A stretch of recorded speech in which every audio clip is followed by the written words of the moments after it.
bisimila ka bi bamanankan kunnafoni sɔrɔlen kɛnɛ kɔnɔ min bɛna walawalali caman kɛ aw ye Mali kibaruyaw ani diɲɛ fan wɛrɛ kibaruyaw la. Bakuruba kunnafoniw an don kan olu de filɛ nin ye.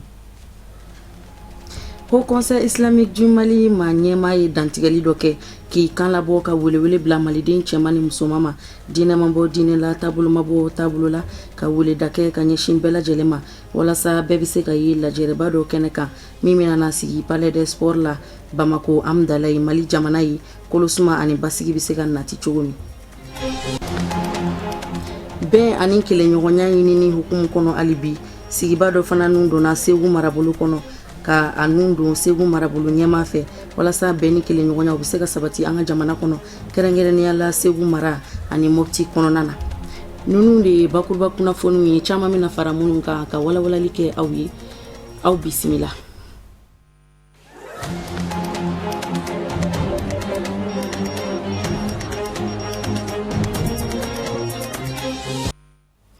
Balima bamanankan mɛnnaw Mali kɔnɔ ani Mali kɔ kan foli ni waliɲuman dɔn o bɛ ka taa aw kelen-kelenna bɛɛ lajɛlen ma fo yan fɔ aw sigiyɔrɔw la. Mali silamɛ tɔn Haut Conseil islamique du Mali ɲɛmaayaso u ka sigili tɛmɛnen kɔfɛ kalo damadama an b'aw ladɔnniya k'a fɔ u ka ɲɛmaayaso a ka baaraw olu nu minana don. An b'aw ladɔnniya k'a fɔ anu minana don ni damakasili kɛnɛw de sigilen sen kan walasa ka se ka an daba masa deli cogoya minnu na bɛn ni kɛlɛɲɔgɔnya ni basigi o bɛ sabati an ka jamana kɔnɔ ka sanga ni o baara bolodalen ninnu ye. Meeting lajɛrɛba dɔ u bɛna sigi sen kan ka bɛn ni sibiri nata juin kalo tile 29 ye Palais des Sports la Bamako Amdalaye ACI kɔnɔna na o de ye hukumu kɔnɔna na Haut Conseil islamique du Mali an ma ɲɛmaa ni o ye an fa ani an karamɔgɔba Ased Sheriff Ousmane Madani Haidara ye ale ye dantigɛli dɔ kɛ déclaration min senfɛ ni a b'i kanabɔ ka wele bila maliden cɛman ani musoman kelen-kelenna bɛɛ lajɛlen ma silamɛw ko bɛɛ lajɛlen ka fara ɲɔgɔn kan walasa ka se ka ye lajɛrɛ in kɛnɛ kɔnɔna na. Déclaration in a kɛra ka bɛn arabadon juin kalo tile 27 de ma Bangɔni Janginɛbugu la. Fatumata Yaya Kane ani a ka jatala Fuseni Keita u sera ka fɛn min sɔrɔ k'an sama an ka jɛ an ɲamada. Wele dakan do ka se Mali silamɛ bɛɛ ma ka se maliyɛn ɲuman bɛɛ ma. Alhamdulilahi an bɛ Ala fo ala kulli halin lahalaya bɛɛ kan. Jamana bi taabolo min ka bi ne hakili la taabolo dogolen tɛ maliden si la min b'a yɛrɛ kalama. O la Haut Conseil islamique y'a kanu ka se ka kuranɛ kalanba dɔ kɛ. Ala sɔnna o kuranɛ kalan in kɛra juma tɛmɛnen ka sababu kɛ ni Ala sɔnna Ala bɛ se ka hɛrɛ don Mali kɔnɔ cogo min na jolibɔn minnu bɛ Mali kɔnɔ ka se k'o jolibɔn jɔ an silamɛw farala ɲɔgɔn kan wajulikan min bɛ tugu kuranɛ kalan na o farala kan parce que an y'a yira bɛɛ la dugawu bɛ kɛ nka dugawu jala tɛ an ka taa kuranɛ kalan kuranɛ yɛrɛ jala kalanni o tɛ foyi ɲɛ fo kuranɛ an wele ka taa min ma an k'o tugu kuranɛ na. O ye jumɛn ye n'i ye kuranɛ kalan ka Ala wele kuranɛ ye cikan de ye a b'aw jija kuma minnu bɛ kuranɛ kɔnɔ sinji tugu la kuma minnu bɛ kuranɛ kɔnɔ bɛn na kuma minnu bɛ kuranɛ kɔnɔ an ka don da kelen fɛ ka bɔ da kelen fɛ kuma minnu bɛ kuranɛ kɔnɔ ladiriya ni tilennenya la a bɛ wajibiya kuranɛ kalannaw ni kuranɛ lamɛnbaaw kan u k'o fara u ka bolo kan n'o kɛra a ye kuranɛ kalan ka Ala wele min na yɔrɔnin kelen setigi b'a jaabi. Sabu an y'a dɔn se tɛ foyi ye ni Ala tɛ Ala kelen de bɛ se o tuma na o Ala mana wele n'a tɔgɔ ye yɔrɔ o yɔrɔ a ko an ka min dabila n'an sɔnna a ko an ka min kɛ n'an y'a fara a kan an mago bɛ min na o yɔrɔ bɛɛ Ala b'a kan ye. O tuma na an ye kuranɛ kalan ka kuma mɔgɔw fɛ ka kuma faamaw fɛ ka kuma fantanw fɛ bɛɛ ka kan ka min kɛ ka bɛɛ ta yiri la. O kɔfɛ fana an y'a ɲini kunutu ka kɛ kunutu de ye an fɛ yan ni seli bɛ senna ni fajiri seli bɛ senna malikiya ka sira kan kosɛbɛ arakan laban ni wulila ka bɔ kunbere minɛ na i b'i jɔ ka kuma min fɔ ni o ye kunutu ye o tuma na an y'a ɲini silamɛ bɛɛ fɛ kunutu bɛ se ka kɛ seli bɛɛ la ni gɛlɛya nana alakira sallallahu alaihi wasallam ni gɛlɛya kun nana diinɛ kɔnɔ a mana se seli waati dɔ la a b'a jɔ ka kuma Ala fɛ ka Ala wele o gɛlɛya n'o tɔɔrɔ bɛ se ka bɔ silamɛw ni silamɛya kan cogo min na kira tun b'o kɛ a ka sunna de don. Mana gɛlɛya nana jamana kɔnɔ an y'a ɲini silamɛ bɛɛ fɛ ni min bɛ seli waati bɛɛ la i ka kunutu kɛ ka waati dɔ ta seli kɔnɔ ka kuma Ala fɛ jamana bɛ dekun ni tɔɔrɔ min kɔnɔ Ala bɛ se ka jamana bɔ a kɔnɔ cogo min na. O kɔfɛ o sabanan de kɛra sisan an ye bolodali kɛ k'a fɔ ni Ala sɔnna a ɲininen don Mali silamɛ bɛɛ fɛ a ɲininen don maliden ɲuman bɛɛ fɛ ni ala sɔnna samedi min natɔ filɛ nin ye o samedi na an bɛ ka ɲɔgɔn sɔrɔ palais sport la palais sport filɛ nin ye ACI 2000 kɔnɔna na o tuma na hakili la maa caman b'a yɔrɔ dɔn an ka baara caman bɛ kɛ ale de kɔnɔ nin waati ninnu na 9h waati a ɲininen don Mali silamɛ bɛɛ fɛ ani maliden ɲuman bɛɛ dekun minnu bɛ an balimaw kan jolibɔ min bɛ jamana in kɔnɔ an ka se ka taa kuma ka hakili di ɲɔgɔn ma mun kan ka kɛ mun kan ka bila ka se ka hakili ɲuman di ɲɔgɔn ma ni an hakiliw farala ɲɔgɔn kan ni ala sɔnna fɛn min bɛ b'o la o ye ala ka diɲɛ de ye pour que jamana in bɛ se ka basigi jamana in bɛ se ka suma jamana den bɛɛ bɛ se ka hɛrɛ sɔrɔ kuma na o wele dakan de don maliden bɛɛ ye a cɛ n'a muso denmisɛn ni maakɔrɔba o kuma na maa o maa ni faso in kanu b'i la ko min bɛ senna n'a dekun b'i kan o conseil islamique ka wele don k'a ɲini Mali silamɛ bɛɛ fɛ an ka ɲɔgɔn sɔrɔ basikɛti kɛ yɔrɔ in na ni ala sɔnna a ma fɛn min bɛ yen ka taa hakili di ɲɔgɔn ma Mali bɛɛ de welelen don. Groupe Sherifla ye kun kɛlen don ka kalanbulon min sigi sen kan walasa ka se ka mɔgɔw ka dɔnniw kankuriya ka ɲɛsin panneau solaire ko kun kan ni courant o talen don tile la an b'o ladɔnniya k'a fɔ ni o nu min donna ka bɛn ni juin kalo tile 16 tɛmɛnen ma o kuncɛra o kuncɛli kɛnɛ sigira sen kan ni k'a ɲɛnamaya ka bɛn arabadon juin kalo tile 26 ma an b'o ladɔnniya k'a fɔ kɛnɛ sigira sen kan Bangɔni Janginɛbugu de la kɛnɛ yɛrɛ ɲɛmɔgɔya tun bɛ Ibrahim Aidara de bolo ni o ye an fa ani an karamɔgɔba Asid Sheriff Usman Marani Haidara denkɛ dɔ ye Abdul Karim Sako ani Baba Keita olu de ka sɔrɔlen don an ka jɛ an ko ɲɛmada. Kalanden 35 olu de garijigɛla ni kalan in na kalan min n'a kɛra tile 10 kɔnɔna na n'a hakilina bɔra groupe Sherifla maaw yɔrɔ karamɔgɔ jolen min nana ni kalan kɛ u kun o de Alimami Maliki Kanta ye tile 10 kɔnɔna na kalanden 35 n'u ko ladɔnniya panneau solaire baaraw kan kabina installation fo ka taa se a entretien ma ani dɔnniya wɛrɛw min bɛ tali kɛ nin minɛn kofɔlen in kan kalandenw y'a yira k'a fɔ tile 10 in kɔnɔna na u ye faamuyali caman sɔrɔ panneau solaire baaraw kan ko fɛn caman kun bɛ u kun to min dɔn ko o dɔnniyaw caman sɔrɔ ka sabu kɛ ni formation ye kalan formation kun bɛ panneau de kan panneau dun n'i b'a installer i b'a installer cogo min na i mago bɛ jɔ panneau hakɛ min na i mago bɛ jɔ batterie hakɛ min na ani mago bɛ jɔ fɛn minnu na walasa k'i ka panneau installer o tɛ ɲɛ fɔ i ka appareil fɛn bɛ fɛ i ko puissance ta k'o calculer i k'a dɔn panneau ni fɛn ninnu bɛɛ bɛ sɔrɔ cogo min na vraiment alhamdulillah grâce à ni formation ni an sera ka o bɛɛ calculer cogo dɔn an bɛ se ka panneau sɔrɔ an yɛrɛ an bɛ se ka batterie sɔrɔ an yɛrɛ ka installation complet kɛ k'a ban vraiment alhamdulillah. Fɛn min ye formateur yɛrɛ ye n'o ye Alimami Maliki Kanta ye a y'a yira k'a fɔ a nisɔndiyalen don kosɛbɛ nin baara in na ko baara in kɛra bonya ni karama kɔnɔna na ko ɲɔgɔn faamu tun bɛ ani kalandenw ni ɲɔgɔn cɛ kabini baara daminɛ fo ka s'a kuncɛli ma k'u y'a lamɛn basigi kɔnɔna na k'o ye fɛnba ye kalan kɔnɔna na kalan min n'a y'a kɛ a b'a ɲini kalandenw fɛ u k'u cɛsiri hali bi walasa u ka se k'u yɛrɛ nafa n'a ye. Formation kɔfɛ an bɛ ka groupe dɔ de créer WhatsApp sanfɛla la an b'a fɔ ma suivi évaluation o ye baara o baara kɛ formation kɔfɛ u b'a photo ta ka bila o groupe kan an b'a lajɛ yɔrɔ minnu b'a la n'u kan ka corriger an b'o corriger ni fɛn man ka corriger yɔrɔ min na an b'a fɔ ka continuer ten mais an tɛ fɛ mɔgɔ ka formation kɛ ka segin ka taa i sigi k'i bolo fila da i sen kan parce que an bɛ fɛ baarakɛbaliya de ka kɛlɛ ka bɔ an ka jamana in kɔnɔ yan nɔ an b'a dɔn denmisɛn caman bɛ yen u tɛ fɛn na donc an bɛ fɛ ka nin formation kɛ u kunna walasa u ka se ka fɛn sɔrɔ u bɛ min dun. A baaraw labɛnbaw ne ye a organisateur ye olu yɛrɛ u ka nisɔndiya yira kɛnɛ kan ka laban ka karamɔgɔ in fo min y'a bɔ a yɛrɛ la ka ni kalan in kɛ u kun fu u ye bonyamasegi k'a ye ni ka laban ka welewelekan da kɛ ka ɲɛsin kalandenw ma cɛsiri ma baara min n'u bɔra k'a kɛ n'o ye kalan ye u k'u cɛsiri hali bi ka baara kɛ n'a dɔnniyaw ye. An ka laɲini min y'a kɔnɔna la o de ye an karamɔgɔ y'an kalan min na n'o de ye ŋaniya ɲumanya ye ka i bɛ min kanu ni yɛrɛ i ko o kanu ni mɔgɔ wɛrɛw ye donc o sira de fɛ an balimakɛ ale ye panneau in dɔnbagaba de donc a y'a kanu k'a ka dɔnniya cari mɔgɔw ni ɲɔgɔn cɛ donc et puis ka tila k'a kɛ fi sabilillah wari tɛ sɔrɔ a la komi a yɛrɛ y'a fɔ cogoya min na an ye a ko n'a sɔrɔla a b'a kɛ wariko de kama ko nin formation in a sara a dɔgɔyalenba a jasilen nin tile 10 kɔnɔna la o ye $1,000,000 de. Ni formation hakilina bɔra groupe Sherifla min yɔrɔ Burama Haidara n'o y'a groupe président ye a ka ciden ye foli kɛ a tɔgɔ la ni ka laban ka duwawudon kɛ ka ɲɛsin formateur ani participants bɛɛ lajɛlen ma groupe Sherifla ɲɛmaa tɔgɔ la. Bi fɛn in a kun cɛra ni Ala ka jɛn ye donc an kɔni an nisɔndiyalen don hali bi Ala ka an balimakɛ yɛrɛ Ala ka mɛn an kɔrɔ Ala ka garisɛgɛ ɲuman d'an ma a y'a dabɔ baraji ni hinɛ min kama ɲɛsin an ka taabagaw ma Ala ka hinɛ se u ma ani silamɛ su bɛɛ lajɛlen an b'an ka foli se an karamɔgɔ yɛrɛ ma Sheikh Sherif Ramadan Haidara a n'a ka denbaya bɛɛ lajɛlen ani Ansaru président k'a daminɛ sanfɛ fɔ duguma an bɛ foli se o bɛɛ lajɛlen ma ani groupe Sefla membre k'a dɔnniya k'a fɔ nin baara ɲɛmaya bonya taara k'a di an karamɔgɔ den ma n'o ye Sherif Ibrahim Haidara ni bɛɛ ko ma Iba Sherifla du bɛɛ lajɛlen tɔgɔ la a ye foli kɛ ka ɲɛsin baarakɛlaw bɛɛ lajɛlen ma kabini karamɔgɔ fo ka se kalandenw ma jɔnjɔn a y'o di formateur ma n'o ye tableau de reconnaissance ye n kɔrɔkɛ ka ci la ko ka aw fo ka aw waleɲuman dɔn groupe Sherifla k'a ka dɔ fara cɛsiri kan ko kuma fila ma fɔ an ye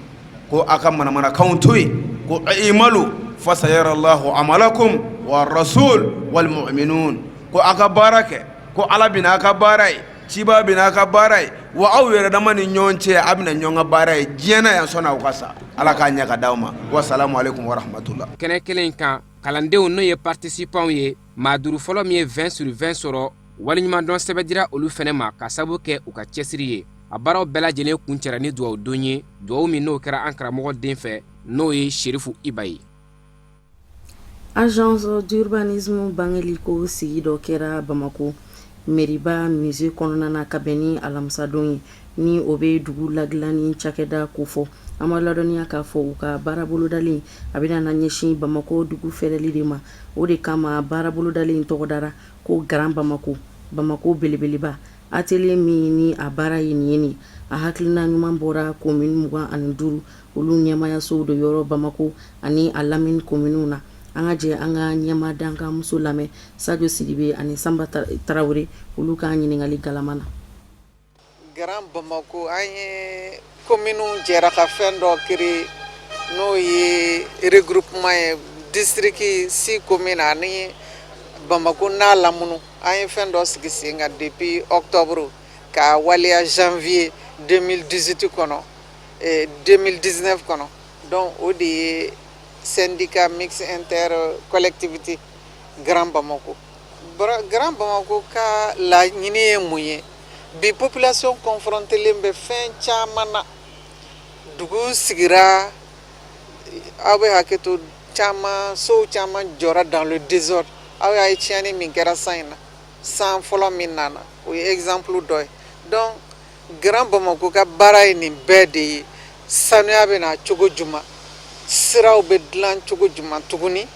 ani mobili juma ou bien moyen de transport juma bɛ se ka développer an ka capitale n'a kɛrɛfɛlaw kɔnɔ donc nin de y'an ka défiw ye o de y'an ka laɲiniw ye baara in kɔnɔna na an ka bi laɲini an bɛ fɛ ka baarakɛminɛnw de sɔrɔ ni n ko baarakɛminɛnw service technique dɔw de bɛ créer minnu bɛ se k'an dɛmɛ k'an ka baara nɔgɔya an bolo donc o baara tako fɔlɔ de bi ye ka agence urbaine créer n'o créera o de bɛ na an ka enjeux caman ta en compte an ka besoin exprimer donc o b'an dɛmɛ an taara Faransi jamana dugu belebeleba 2 la yɔrɔ minnu na métropole développé don métropole ye mun ye intercollectivité in de bɛ wele ko métropole olu b'a wele u ka dugu la ko métropole donc dugu belebeleba kelen bɛ se k'a lamini bɛɛ fara ɲɔgɔn kan n bɛ exemple ta an taara Bordeaux ani Lyon olu a développé ba de b'olu fɛ yen donc an taara kalan dɔw kɛ formation dɔw kɛ k'a lajɛ u y'u taw kɛ cogo jumɛn an bɛ se ka mun de tɛmɛ a la ka na an t'a daminɛ n'a ye an y'o baara kɛ qui ont partagé leur expérience avec nous et vraiment ça nous a été salutaire commune 25 ɲɔgɔn fo 6 bi o de faralen bɛ ɲɔgɔn kan ka nin baara boloda Mali pharmacie baarakɛla musomanw olu ka jɛkulu association des femmes pharmaciennes du Mali olu ye ɲinini tɔgɔladonba o ta ko 6nan ɲɛnamaya o ko don min ma ko journée scientifique a dakun ɲɛnamayara kɔrɔfɔ min kan o de ye ka fɔ allergie o ko Mali jamana kɔnɔ a sɛgɛsɛgɛli ko ani a furakɛli ka taa se olu bɛɛ lajɛlen ma da donna olu kɔrɔfɔw la ka hakili jagabɔ kɛ olu kan mɔgɔba caman olu tun bɛ kɛnɛ in kɔnɔna na i n'a fɔ komi Mali jamana minisiri min ni o ka caw bɛnnen don musolakaw denw ani denbaya kunkanko ɲɛnabɔli ma kɛnɛ in yɛrɛ ɲɛnamayara ka bɛn alamisadon ma Memorial Modibo Keita la Mamadu Ben Sherif Sumano ani Baba Keita olu ka sɔrɔlenw don muso furafeerelaw ka faraɲɔgɔnkan jɛkulu ka ni ɲɔgɔn dalajɛ tako 6nan ye okumu kɔnɔna la a bolila fɛn mun kan o de ye bana ye a bɛ fɔ mun ma allergie furakɛcogo a bɛ dɔn cogo di u ka nin tako 6nan in bolila o de kan o kɔfɛ k'a yira mɔgɔw la u ka association ye n'o y'u ka faraɲɔgɔnkan jɛkulu ye a bɛ baara mun na denmisɛnninw ye ka dɔ fara an ka dɔnniya kan allergie kan et en même temps tun bɛ fɛ an ka association ka dɔn parce que an b'an ka pharmacie baara kɛ o ye furako ye o ye tiɲɛ ye mais an farala ɲɔgɔn kan pour que ka dɛmɛ don denmisɛnninw fana ma an bɛ dumuniw d'u ma an b'u furakɛ an b'an occuper u ka kalanko la donc an tun bɛ fɛ o yɔrɔ fana ka dɔn pharmacien bɛɛ fɛ cɛman ni musomanw ani population bɛɛ donc san o san an bɛ journée dɔ kɛ ka officiels invité pour que voilà an ka ko dɔn kosɛbɛ parce que allergie a bɛ mɔgɔ caman na u t'a dɔn bon fɛn min don a bɛ ka fanga sɔrɔ kosɛbɛ Mali la donc comme anw fana mɔgɔw mana bana u bɛ kunsin anw de ma joona kuma dɔ la ka tɛmɛ hali dɔgɔtɔrɔso ni fɛnw kan donc ni dɔ farala an ka dɔnniya kan o ko kan o fana b'an dɛmɛ kosɛbɛ o bilasirali la sɔgɔmada na ɲɔgɔn dalajɛ bɛ tali kɛ an balimamuso minnu ye fura kalan kɛ n'u bɛ fura baara kɛ san o san u bɛ ɲɔgɔn lajɛ tile kelen ka bana dɔ lajɛ ou bien ka bana kulu dɔ lajɛ u bɛ se ka ɲɔgɔn kunnafoniya cogo min na o kan ou bien ka se ka kunnafoniya di population ma u bɛ se k'u yɛrɛ tanga cogo min na o bana ninnu na ɲinɛn ta an bɛna kuma allergie de kan allergie ye bana kulu ye bana minnu bɛ sɔrɔ bana minnu bɛ kɛ i n'a fɔ mura i n'a fɔ ni magara fɛn na ou bien n'i ye fini kura dɔn i fari b'i ŋɛɲɛ kurukuru bɛ b'i la dɔw ta yɛrɛ bɛ se ka taa kɔnɔ na yɛrɛ ka kɛ i n'a fɔ fɔɔnɔ jugumanba walima ka kɛ kɔnɔboli yɛrɛ ye an ye siya ko o kan bi parce que an hakili bi o bana ninnu lakodɔnnen tɛ wa kuma caman tɛ kɛ o bana ninnu kan walasa jama k'u lakodɔn an dun bɛ samiyɛ donda la sisan minisiri min bɛ muso den ani denbaya kunkankow ɲɛnabɔ ale y'a yira k'a fɔ a nisɔndiyara kosɛbɛ muso furafeerelaw ka nin wulikajɔ in na ani u ye dakun mun ta n'o ye allergie ye a nafa belebeleba bɛ se an ma n bɛ pharmacienninw ka association fo k'u waleɲuman dɔn u bɛ baara min kɛ baara sanuman de don baara ɲuman de don parce que olu ma fɔ k'u yɛrɛbakun olu ko se dɔ bɛ ɲɛ se tɛ mɔgɔ min ye n b'o sololadon kɛ donc u ye wale mun kɛ i n'a fɔ ka sololadon kɛ ka ɲɛsin denmisɛnnin falatɔw ma ani dɛsɛbaatɔw ma u ye balow las'u ma u ye dɔw don ekɔlisow la k'a sɔrɔ a ma dɔn u y'a kɛ ni dogodogo ni dogo u y'a kɛ ni sutura ye fo ka na bi se donc ne b'u fo o la o baara parce que ne ka baarakɛyɔrɔ fana ɲɛsinnen don denmisɛnninw ma bon n'i ye musow ka yɔrɔ fana ta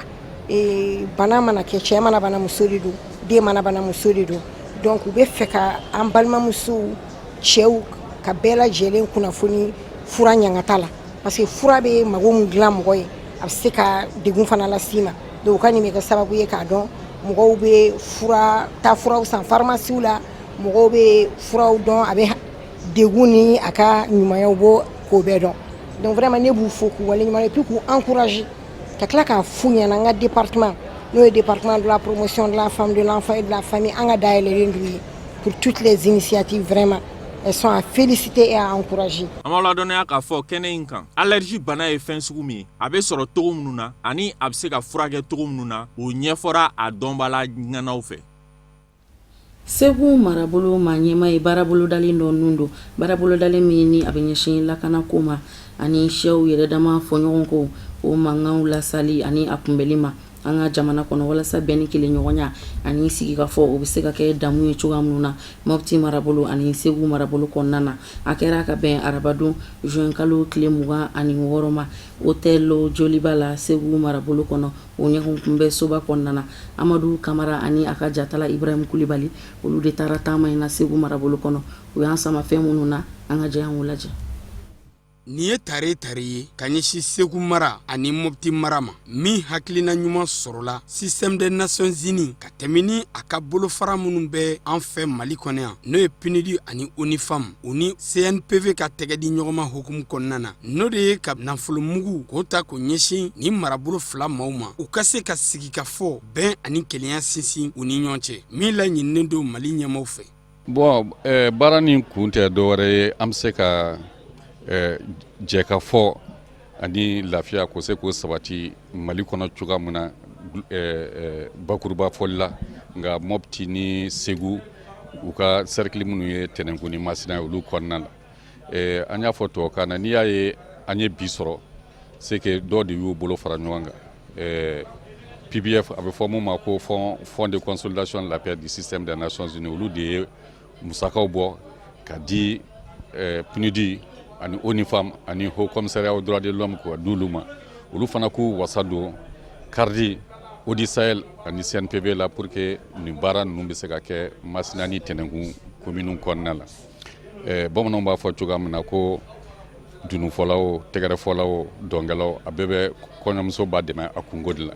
donc an ye minnu fɔ nin fond PBF o système des Nations Unies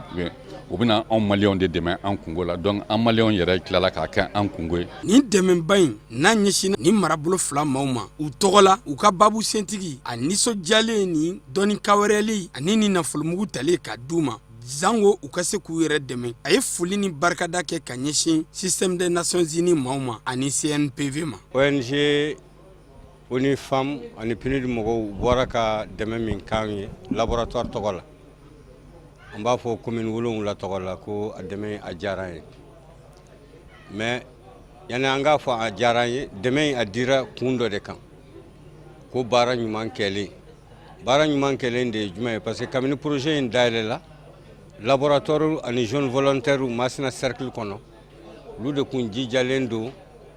ka taama mɔgɔw ni ɲɔgɔn cɛ gɛlɛya min bɛ mɔgɔw ni ɲɔgɔn cɛ ka fɔ ka bɛn don mɔgɔw ni ɲɔgɔn cɛ projet in nalen tiɲɛ na kɛra anw ma nafaba ye parce que ko caman bɛ yen fɔlɔ la an kun b'a solutionner ka taa justice de sira fɛ ou bien commandant ka sira fɛ mais bɛnɲɔgɔnya la sisan kabini projet in sigira ni caniveau dira ma baara taabolo la ko n'an ye kungo ye yɔrɔ min na an ka se k'an da don a la tiɲɛ na a ye nafa caman ɲɛ anw ka commune kɔnɔ nin baara kɛrɛnkɛrɛnnen n'a ka laɲini ti dɔwɛrɛ yaasa ka labora 13 Mopti ani Segu mara k'u dɛmɛ sigi ka fɔ bolodi ɲɔgɔn ma bɛn ni keleya sinsini Mali camancɛya bolo fɛ ka sefa wari 100 k'o d'u ma u ka se k'u ka baaraw daminɛ n'o ye parce que an taara u ye wari musaka minnu bɔ ka an ka baara kɛ an taara baara kɛ nin commune ninnu kɔnɔ commune les 7 communes de Masina commune 7 ani Tɛnɛnku commune 6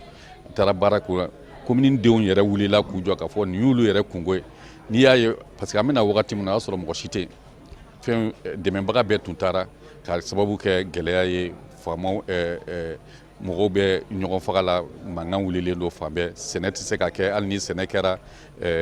sumanw tɛ se ka ladon so an bɛ aw ladɔnniya k'a fɔ ko système des Nations Unies Mali kɔnɔ maa bɛ se k'i jigi d'a kan baw ani Mali ɲɛmaaw u kɛlen bɛ ka fɛɛrɛ kura minnu tigɛ yaasa degun min bɛ an ka jamana kɔnɔ nin waati in na fɛɛrɛ ani dabali ka sɔrɔ a la ka sanga ni nin baara bolodalen ninnu n'a ɲɔgɔnnaw caman ye fɛɛrɛ tigɛli ye ka ɲɛsin sigidala mɔgɔw ma min bɛ sɔrɔ ni yiriwa o sabatili kofɔ Sherifla Jabaraniso bolofara sigili dayɛlɛni ko o baara bolodalen kadara kɔnɔna na marabolo kɔnɔna na ciden minnu ni olu bilalen don o baara ɲɛfɛ olu bisimilala Mopti marabolo kɔnɔna na Mopti alisilamɛya dɛmɛtɔn ansaruw fɛ a kɛra ka bɛn tarata don ma juin kalo tile 25 Mopti ansaru olu dagayɔrɔ la Usman Sogore ani Buya Kulibali olu de ka sɔrɔlen don an ka jɛ an k'u lajɛ ka se motikaw ma ka hakili jagabɔ kɛ ni u ye Sherifla TV bolofara dayɛlɛli la Moti Sherifla TV ɲɛmayaso taamadenw ka taama kun y'o ye Moti kɔnɔ kɛrɛnkɛrɛnnen ɲɛna silamɛya dɛmɛtɔ Ansar bolofara min bɛ yen o ɲɛmaw u kɛtɔ ka kuma ta kelen kelen Sherifla TV ɲɛmayaso ka taamadenw u y'u da don Sherifla TV bolofara sigikun na maraw kɔnɔ kɛrɛnkɛrɛnnen ɲɛna Moti nakun ti dɔwɛrɛ ye sabula Sherifla TV bi diɲɛ kɔnɔ hakili la bɛɛ b'a dɔn an bɛ Sherifla TV dayɛlɛli san 5 kunbɛn na ni Ala ka jɛ ye o bɛ baara o baara la an ka ɲɛmɔgɔso ni o ye commission de gestion ye an n'u jɛra ka sigi ka miiri kɛ k'a ye k'a fɔ n'i ko télévision i ko kunnafoni so n'a fɔra ko kunnafoni so a ka kan kunnafoni a bɛ diɲɛ fan bɛɛ sigida bɛɛ la donc an y'o jateminɛ de kɛ k'a fɔ bi a ka kan an ka antenne régionale an k'olu sigi min b'a to hali bi ka gɛrɛ Sherifla la ni kunnafoni lahalayaw ye u ka se ka teliya u ka se ka ɲɛ sɔrɔ. Donc o hakili o de nana ni an ka nin taama in ye. An ye taama in hakili la an y'a daminɛ Kayi mara la, bi an bɛ Moti. Donc a kunba ye o de ye. Silamɛya dɛmɛtɔ Ansar bolofara min bɛ Moti a ma ɲɛmaw ye a yira k'a fɔ olu nisɔndiyalen don ni Sherifila TV bolofara dayɛlɛli ye. U bɛ se k'a fɔ yɛrɛ sugo de don, sugo min bɛ ka dankɛnɛmaya. U sɔrɔla k'a jira k'a fɔ u ka dɛmɛ bɛ Sherifila TV ɲɛmayaso ye hakilina in dankɛnɛmayali la. A kɛra komi anw de ye ci bila k'a f'u ye k'u ka na an kana nin sigini kɛ. Parce que labɛn caman b'an bolo, événement caman b'an bolo, k'a daminɛ section na, ka na sous-section na, ka na comité la, ka na villageaw yɛrɛ la. A ka di maa caman ye I ka ye Sirifila TV in na, mais I bɛna sɔrɔ cogo jumɛn na I t'o sɔrɔ cogo dɔn. N'i y'u wele o moyen tɛ e fana bolo k'u wele ka na. Bon n'i y'u wele a bɛ se ka kɛ yani e ka laɲini ka sabati, yani olu ka labɛn ka kɛ ka na e fɛ o b'a sɔrɔ e ka laɲini tɛmɛna. Donc an bɛ Ala fo k'Ala barika ni Sirifila TV mɔgɔw nana k'u bɛna sigi an fɛ yan bi, an nisɔndiyalen don dantɛ nisɔndiya min na, an b'a fɔ u bisimila u n'an bɛ ku. Hakilila min bɛ anw fɛ nin dayɛlɛli la anw ka sigida kɔnɔna na yan, o ye hakililaba de ye. A fɔlɔ ye min ye, nin dayɛlɛli an ka sigida kɔnɔ a b'an ka sigida yiriwa. Gɛlɛya caman b'an ka sigida kɔnɔna na a bɛ kɛ sababu ye ka gɛlɛya bɛɛ lajɛlen wuli. Ka sababuya kɛ n'i ye sigida gɛlɛya yɛrɛ ta k'a da ɲɔgɔn kan 100, I b'a sɔrɔ 99 bɛɛ lajɛlen bɛ bɔ kunnafoni sɔrɔbaliya de la. Ni nin bolofara dun sigira anw fɛ yan, a bɛ kɛ sababu ye gɛlɛya o gɛlɛya ka kan ka sɔrɔ an ka sigida kɔnɔna na kunnafoni ɲuman sɔrɔ cogo la, nin sigili o b'o wuli ka bɔ yen pewu. Donc alhamdulillah hakilila min bɛ an na o ye nin sigili anw fɛ yan a bɛ an kunna wolo ka sababuya kɛ ni mun ye, ni an ko k'an kunna wolo an ka 5e région na n'i y'a lajɛ ja caman bɛ yen an mago b'a la ka se ka bɔ Sirifila télévision na. Bon a caman bɛ yen a tɛ se ka bɔ ka sababuya kɛ kow n'a kɛcogo ni gɛlɛya caman ye. Nin sigili anw fɛ yan n'o y'aw ka bolofara sigili ye a bɛ kɛ sababu ye k'o gɛlɛya fana bɛɛ wuli ka bɔ yen. An b'aw ladɔnniya k'a fɔ taama in kun jɛra Sherifila TV ɲɛmayaso taamadenw fɛ ni munumunuzalo dɔw ye o dɔ kɛra k'u ɲɛ da Mali silamatɔnw ka fara ɲɔgɔn kan jɛkuluba Haut Conseil islamique du Mali ma ɲɛma. Silamɛya dɛmɛtɔ Ansaru ɲɛjɔyɔrɔ a Seyida Sherif Usman Madana Haidara tɔgɔla so min n'o bɛ ka jɔ Sevarekaw fɛ yen n'a ni Moti cɛ ye kilomɛtiri 17 ɲɔgɔn na ye. Résidence Sherifula Dagabanaso don a n'a ba ni cɛ tɔ ye panko 1 ani ɲɛwawa. O de b'an sɛnsɛn ka diɲɛ fan wɛrɛw kunnafoniw lasɔrɔ. Musa Fɔnba ka sɔrɔlenw don, an ka jɛ an k'olu lajɛ.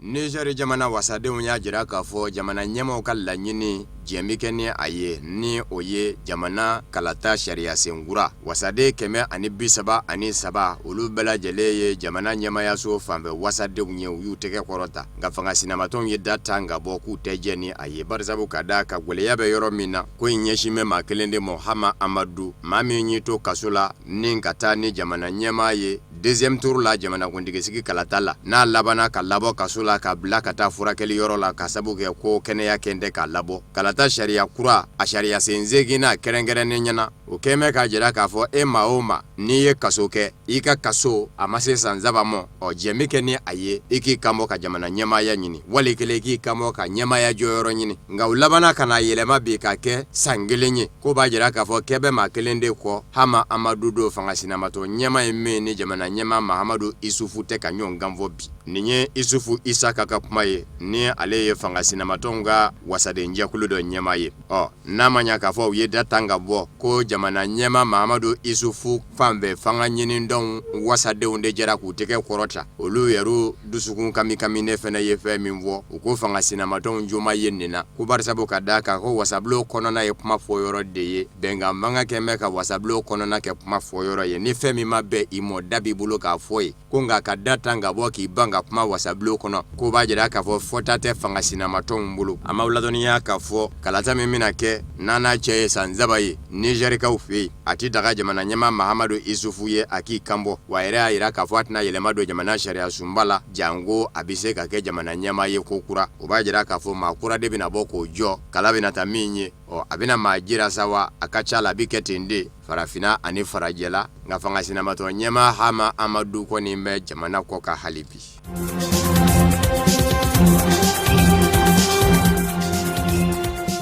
Laginɛ Bisawu kaw fɛ fanga ɲini dɔ min bɛ fanga na wale kelen walasa ka se ka faamu fanga ɲini dɔ min ka wasaden ka ca wasabulon kɔnɔ bawo maa min bɛ fanga na bi José Mario Vaz fanga ɲini dɔ in maa kun do nga gwena ka bɔ fanga ɲini dɔ in na bi PAIGC fanga ɲini dɔ ma ɲɛma Domingo Simon Pereira n'o ye Ministre ɲɛma kɔrɔ ye jamana ɲɛma José Mario Vaz gwɛngun yɛrɛ ka bɔ fanga ɲini dɔ kɔnɔ ni nɔfɛtɔ ko de do a kɛlen k'o bila ka bɔ ministre ɲɛmaya la o PAIGC fanga ɲini jɛkulu in de kɛmɛ k'i bolongɔni de ɲɛsin Sénégal jamana n'a fanga mɔ Macky Sall k'u bɛ ka da jamana ɲɛma José Mario Vaz kɔ ka Guinée Bissau ka jamana sigi a sen sabara kɔnɔ Domingo Simon Pereira ministre ɲɛma kɔrɔ min ni jamana ɲɛma fɔra ɲɔgɔn kɔ ni jamana ɲɛma y'a bila ka bɔ fanga na n'o kɛra sababu ye fanga ɲini dɔ fɛnɛ ka jamana ɲɛma gwen ka bɔ fanga na a ko danganiya bɛ olu bolo min b'a jira u la k'a fɔ jamana ɲɛma min bɛ k'i murukuru ndakoya bi a baara ta mɔgɔw t'a fɛ Guinée Bissau jamana kunna k'a fɔ dɛmɛba bɛ a la min y'a denfa ye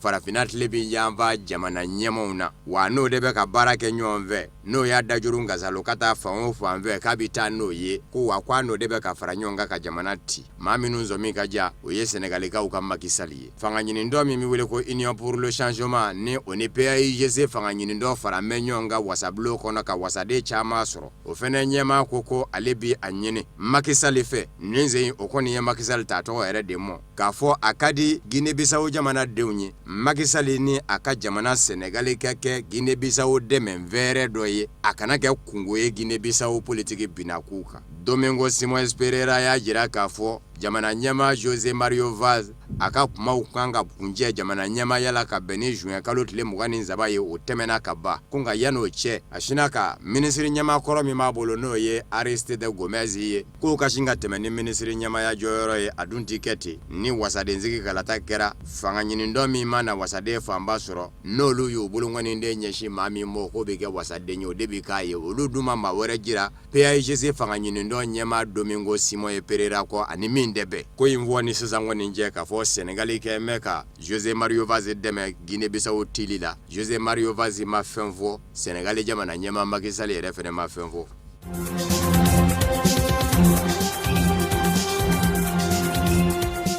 Tiɲɛni fila kɛra ka tugu ɲɔgɔn na Tunisie faaba la Tunis ka bɛn ni Alamusa juin kalo tile 27 in ye hali ni maa ma fɛn fɔ maa ye bɛɛ b'a dɔn k'a fɔ bamanji wale don a ɲɛsinnen kun don Tunisie lakana tigilamaw de ma maa kelen zara ni ka maa caman jogi a kɛra faaba yɛrɛ bɔlɔn belebele min bɛ yen n'a tɔgɔ dan bɛ Tunisie masakɛ kɔrɔ Bourguiba la u k'a ma ko avenue Bourguiba a kɛra yen de wa kuma bɛɛ bamanjiw ka cɛnni bɛ ɲɛsin lakana tigilamaw ma a bɔlɔnba in sanfɛ minisiriso min bɛ Tunisikaw fɛ yen ni a ɲɛsin bɛ jamana kɔnɔna koɲɛw ɲɛnabɔli ma ale y'a jira k'a fɔ maa kelen zara lakana tigilama don ni ka maa 5 ɲɔgɔn na jogi cɛnni filanan min ni o kɛra o ɲɛsinna garde national ani polisilakaw ma dɔ de sina ka yɛrɛfasuya wale kɛ ten seerew y'a jira k'a fɔ i komi maa ninfin bu de dadalen ye dugu ma ka taa dɔw ko bɛ sɔn ka kɛ bamanji yɛrɛ farafaralen ye mugujugu fɛ faransikaw ka lasigidenso min bɛ o bɔlɔnba kelen in kɛrɛfɛ ni ko in kɛyɔrɔ n'a cɛ man jan wele dara ka ɲɛsin faransikadenw ma ko bɛɛ ka to i ka so maa si kana bɔ da fɛ octobre kalo laban daw la san 2018 n'a ɲɔgɔnna wale kɛra yɛrɛfasu dɔ ye furunbara ne wuli n'a yɛrɛ ye polisilakaw ka mobili dɔ kɛrɛfɛ.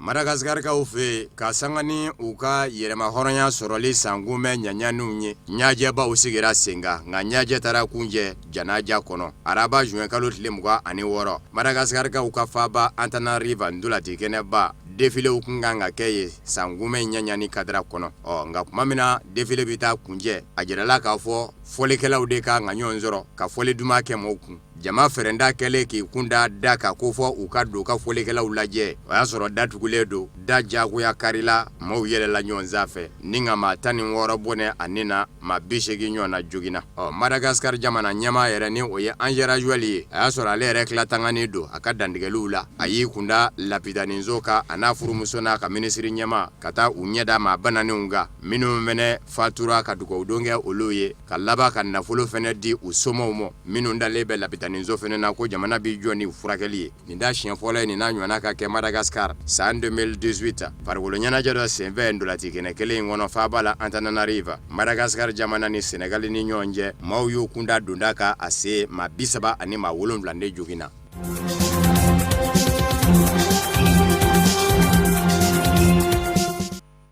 Sananga bi bamanankan kunnafoni sɔrɔlen kun cɛ farafina farikolo ɲɛnajɛ dolanti o ɲɔgɔndanba kan Egypte 2019 o tile filanan senfɛ Nigeria qualifiera